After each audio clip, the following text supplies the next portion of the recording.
Stagger stance deadlift with power emphasis. What we are doing here is working on a little more explosive movement out of the bottom of our deadlift. So I want that to be the quickest part of the movement.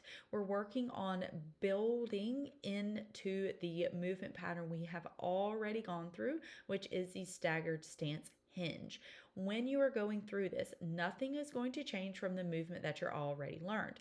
You are going to have your knee over your midfoot, heavy heel, and you should feel your first and fifth met head or base of your first and pinky toe on the ground. You're going to be in a stacked position with your rib cage and your pelvis, and you're going to explode out of the bottom.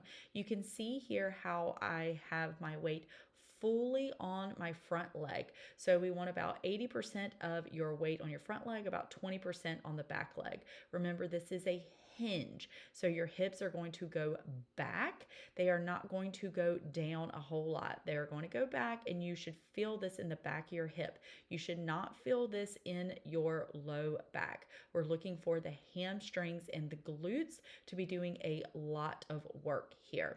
A few things to keep in mind about this is that you don't have to go down quite as slow as what you see me doing here. This is going to add a little more intensity to the exercise, but we do want to make sure that you're going up pretty quickly. Now, things not to do. Rounding your back as you go down. This is not going to create length in the glutes.